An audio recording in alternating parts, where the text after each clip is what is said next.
Ассалаумағалейкум құрметті достар. Бүгінгі сабақта біз егов порталы арқылы зейнетақы қорындағы түсімдер жайлы мәліметті шығарып үйренетін боламыз. Ол үшін компьютеріміз интернетке қосылған болу керек. Екінші, браузерді ашамыз. Мен Google Chrome'ды қолданам. Google Chrome'ды ашам. Сіз кез келген интернет браузерді қолдансаңыз болады. Маған ыңғайлысы осы. Адресті енгізу қатарына, яғни мына жолаққа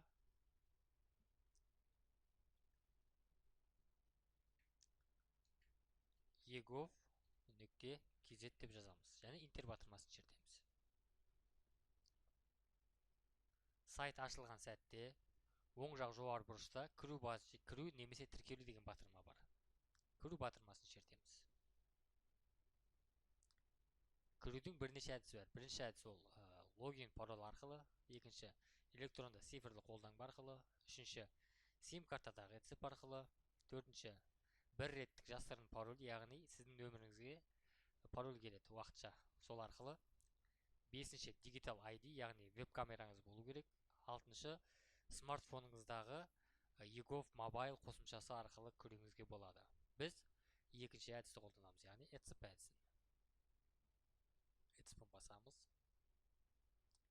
Сертификатты таңдаңыз деген бағанда электронды цифрлы қолтаңбамыз қайда тұрғандығын көрсетеміз.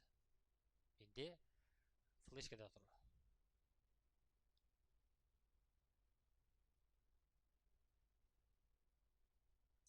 Ключте екі түрлі ключ бар. H деп басталатын ключ және RSA деп басталатын ключ. Порталға кіру үшін біз біріншісін таңдаймыз, яғни ауто ашты. Ауто аш, открыть батырмасын шертеміз. Ағымдағы жолаққа электронды цифрлы қолтаңбаңыздың паролін жазасыз. Әдетте пароль үлкен кішкентая 1-ден 6-ға дейін болады. Ал менде өзімнің құпия сөзім. Открыть батырмасын шертеміз. Одан кейін подписать батырмасын шертеміз. Міне порталға кірдік. Енді зейнетақы қорымыздағы ақпаратты шығаратын болсақ, сәл төменге түсеміз. Төменге түскен кезде үшінші жолақта бірыңғай жинақтаушы зейнетақы қоры салымшысының зейнетақы жинақтарының жай-күйі туралы ақпаратты беру деген батырманы шертеміз. Одан кейін онлайн сұрау батырмасын шертеміз. Құрметті достар, біздің арнамызға тіркеліңіздер, лайк басыңыздар, пікір жазыңыздар. Сіздер үшін жай ғана әрекет болуы мүмкін, біз үшін алға жылжуға үлкен шабыт.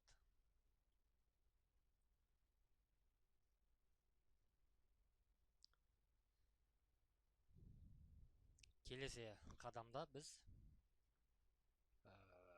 жай ғана қол қою және анықтама алу арқылы бір жылдық көрсеткішті алуымызға болады. Ал сізге егер қандай да бір белгіленген уақыт керек болатын болса, мысалы 10 жылдықы, я болмаса 6 айдықы, не болмаса 2 жылдың мәліметін алу үшін кезеңді көрсету батырмасын шертеміз.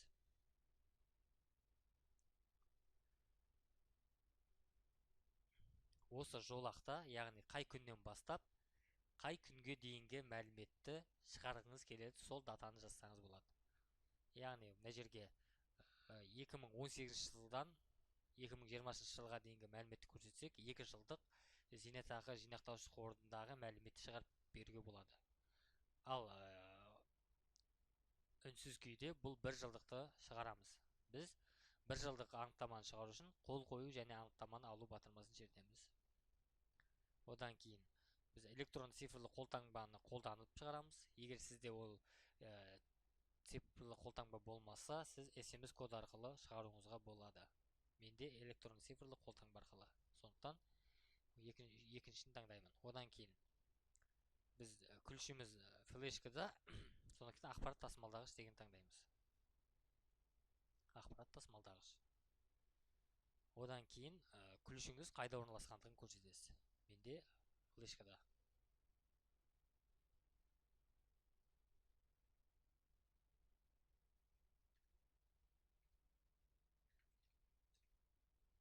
открыть батырмасын шертіп, подписать батырмасын шертеміз. Мәртебені жаңарту арқылы біз жіберген сұранымның мәртебесін тексереміз.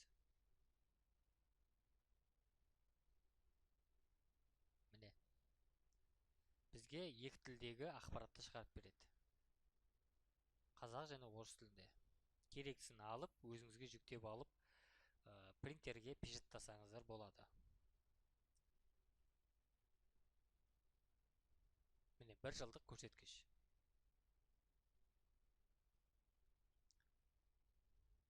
Құрметті достар, назарларыңызға рахмет. Бізге жазылыңыздар, алдағы уақытта бұдан да пайдалы видеолар шығатындығына сіздерді сендіремін.